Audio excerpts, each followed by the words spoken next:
BJP के लोगों का कहना है कि जिस तरीके से काम पिछले 10 साल में हुआ है, जनता तो यहाँ की तैयार बैठी है फिर से सीपी जोशी साहब को चुनने के लिए। आप लोगों को क्या लगता है? सीपी जोशी साहब ने चित्तौड़ के जनता के लिए 10 साल के अंदर उन्होंने केवल ट्रेनें रुकवाई है।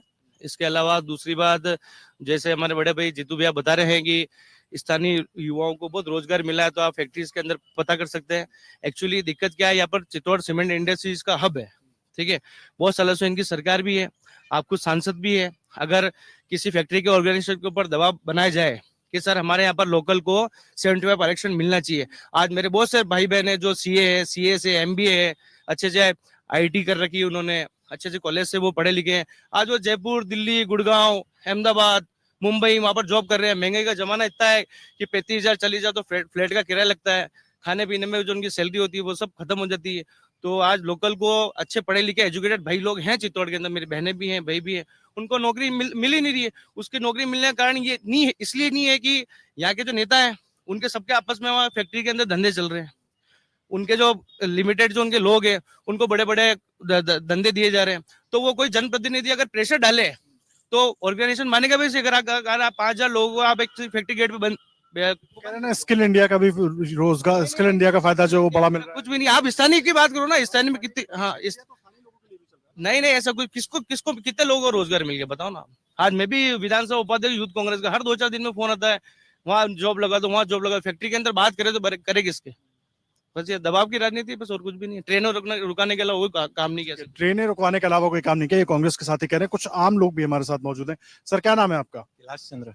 कैलाश जी, चित्तौड़ की समस्याएं क्या हैं? तो अब नेताओं को तो आप सुन रहे हैं, लेकिन आप लोगों को क्या लगता है, क्या होना चाहिए, क्या हुआ है, क्या नहीं हुआ?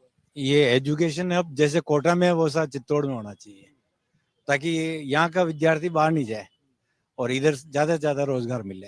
प्राइवेट अभी नहीं है, अभी है लेकिन इतना नहीं है जितना जो इंजीनियरिंग के लिए है, एजुकेशन के लिए बाहर जाते हैं, वो बाहर ना जाकर के यहीं पे अपना एजुकेशन करे तो कम खर्चे में निपट जाए और उनको रोजगार मिल जाए। ये है। सर, आपका शुभ नाम? गोपाल सिंह बाटिंगखेड़ा। सर, क्या है यहाँ की समस्याएं? इनको आपने सुना, एजुकेशन और रोजगार की बात कर रहे हैं, नेताओं को आप सुन रहे हैं, लेकिन आप लोग अपने हिसाब से बताइए। जैसे मेडिकल कॉलेज है चित्तौड़गढ़ का, उसमें मात्र चित्तौड़ जिले के 2 विद्यार्थी हैं, बाकी सब आसपास के, दूर के, कोटा के और जयपुर के हैं। तो यहाँ वालों को कंप्लीट करके और यहाँ वालों को एडमिशन देना चाहिए। ये बहुत बड़ी कमी है। और भी बहुत सी सारी कमियां हैं जो अभी बीच में 5 साल कांग्रेस आ गई थी तो उससे बहुत सी रुकावटें हुई। तो अब शायद लग रहा है कि सीपी जी को निकाल के, सीपी जी को जिता के और वापस वो कमियां अपन दूर करें। लग रहा है सीपी जी की जीत हो जाएगी? बिल्कुल बिल्कुल। हाँ, देखिए, कम से कम अच्छी बात यह है कि जीत हो जाएगी, लेकिन जब मुद्दों की बात होती है तो कह रहे हैं शिक्षा का वो स्तर नहीं है, रोजगार का वो स्तर नहीं है। तो ये सवाल तो जनता पूछेगी ना, ठीक है, वोट भले दे रही है तो सवाल तो पूछेगी और हक भी रखती है। शुभ नाम एक बार बताइए। चंद्रशेखर सोनी, मैं ओबीसी मोर्चा से हूँ। शिक्षा और रोजगार के मुद्दे पे आदरणीय सीपी जोशी जी ने बहुत काम किए हैं। अब विपक्षी लोग अगर इस मामले को किसी भी तरह से तूल पकड़ते हैं तो उसको मैं नहीं मानता हूँ। शिक्षा के क्षेत्र में हो, रोजगार के क्षेत्र में हो, मोदी जी की नीतियाँ बिल्कुल स्पष्ट रही हैं और हमारे सांसद साहब चित्तौड़ स्थानीय स्तर से लेकर राष्ट्रीय स्तर तक हमारे क्षेत्र के हर मुद्दे को बड़ी ताकत के साथ उठाते हैं। और रेलवे क्षेत्र में हो, बिजली के क्षेत्र में हो, सड़क के क्षेत्र में हो, जैसे एनएचआई का मामला हो, हमारे सांसद साहब ने चित्तौड़गढ़ के चारों तरफ जो 4 लेन बनी हुई है, 6 लेन बनी हुई है, उसमें जितना अच्छा विकास हो सकता है उन्होंने किया है। उसके अलावा हाईवे पर जो ओवरब्रिज बनाने हैं उनमें उनका पूरा योगदान रहा है। अफीम किसानों के मुद्दे हो, अभी पिछले कुछ समय में उन्होंने अफीम किसानों को बहुत से पट्टे भी जारी करवाए हैं। तो क्षेत्र की जनता खुश है, नो डाउट। ये विपक्ष की बात अलग हो सकती है, लेकिन कुछ आम लोग भी हैं इस चर्चा में, कह तो रहे हैं कि ठीक है उनको जिता दे शायद बेहतर हो जाएगा, लेकिन सवाल तो कर रहे हैं ना। सवाल जिताने की बात है, सभी लोगों को विश्वास है और सभी लोग इस पक्ष में हैं कि हमको इनको जिताने से ही काम आगे बढ़ पाएंगे, क्योंकि पिछले 10 वर्षों का कार्यकाल सीपी जोशी जी का लोगों ने देखा है। ठीक है, अब तुलना करना इनका मानसिकता हो सकती है, लेकिन हम उनके 10 वर्षों के कार्यशैली से बिल्कुल प्रभावित हैं और हमको पूरा विश्वास है कि आने वाले समय में हमारे आदरणीय सांसद साहब हमारे चित्तौड़गढ़ लोकसभा क्षेत्र के लिए तन मन धन से समर्पित रहने वाले हैं और आने वाले कार्यकाल में जो मुद्दे अगर लगता है कहीं कोई कमी रह गई है तो हम उसको पूर्ण रूप से पूर्ण करने का काम करेंगे। क्या मुद्दे रहेंगे, नाम बताइए अपना, क्या मुद्दे हैं सीपी जोशी साहब के, बीजेपी के क्या मुद्दे हैं? 10 साल के तो सांसद रह गए, अब जनता के बीच क्या लेकर जा जो भी पब्लिक कहती है उन मुद्दों को वो दिल्ली तक उठाते हैं और हर बार कुछ न कुछ नया लेके आते हैं। आप ये कह रहे खाली ट्रेनें रुकने का काम करा, तो इनके भी सांसद रहे हैं, इन्होंने कितनी ट्रेनें रुकाई आप ये बताइए ना। ट्रेनें हम पब्लिक के लिए रुका रहे हैं ना। आज हरिद्वार की ट्रेन चित्तौड़ से जा रही है तो यहाँ के लोगों को ही भला हो रहा है ना। तो आप भी रुकवाते ना ट्रेनें रुका के पब्लिक के लिए अच्छा ही करा, कोई बुरा थोड़ी करा गया। तो जो भी मुद्दे सांसद साहब के पास आते हैं वो जब भी दिल्ली जाते हैं कुछ न कुछ चित्तौड़ के लिए नया लेके आते हैं। नहीं, मोदी जी जो कार्य करते हैं वो जनप्रिय नेता है और लोकल मुद्दों पर भी मोदी जी काम करते हैं। और मोदी जी ने जो जन कल्याणकारी योजना निकाली है वो प्रत्येक नागरिक तक पहुंच रही है। और जो हमारा घोषणा पत्र था विधानसभा चुनाव में, लगभग वो 50% तक पूरा होने में आया है।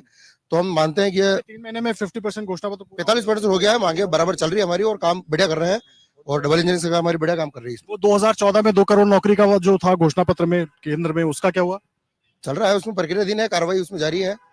और नहीं, वो बात नहीं, अभी गहलोत सरकार का भी आप देख लीजिए तो युवा पेपर। नहीं, मैं मोदी जी की बात कर रहा हूँ। 2014 में जब पहली बार प्रधानमंत्री बने थे तब बीजेपी के घोषणा पत्र में 2 करोड़ नौकरियों का जिक्र था। तो कुछ नौकरियां दी है, कुछ नौकरियां बाकी है, पेंडेंसी चल रही है उसमें। हाँ बिल्कुल चल रही है, काम होगा, समय पे चल ही रहा है अभी। चल रहा है, ठीक है, कोई बात नहीं, आप मुस्कुरा रहे हैं, मैं समझ गया।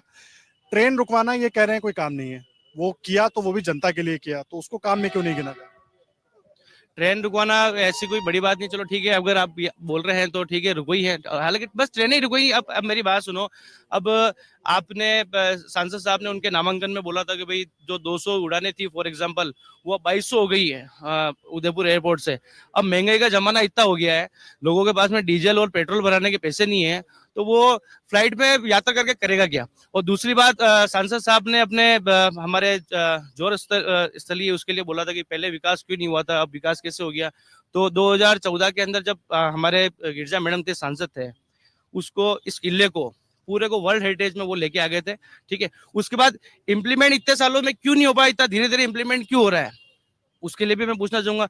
दूसरी बात, सांसद साहब ने रिटोला चौराहे बोला था कि विशाल महाराणा प्रताप की प्रतिमा बनाएंगे, बड़ा सा एक गार्डन बनाएंगे, ऐतिहासिक हमारा एशिया का जैसे नंबर 1 है या दूसरा तीसरा भी इस चौराहे का नाम आता है, इसको और भव्य रूप देंगे। उसका भी आज दिन तक क्या नहीं हो पाया, 10 साल तक उसका भी विकास क्यों नहीं हो पाया? और जो ये तो 2014 में इम्प्लीमेंट वर्ल्ड हेरिटेज में किला आई गया था, तो उसका इम्प्लीमेंट भी इतना धीरे धीरे क्यों हो रहा है? 10 साल से आपकी सरकार है। अगर आप ये वीडियो YouTube पर देख रहे हैं तो हमारे चैनल को सब्सक्राइब करें और बेल आइकन को दबाना ना भूलें। अगर आप Facebook पर ये वीडियो देख रहे हैं तो हमारे पेज को लाइक करें।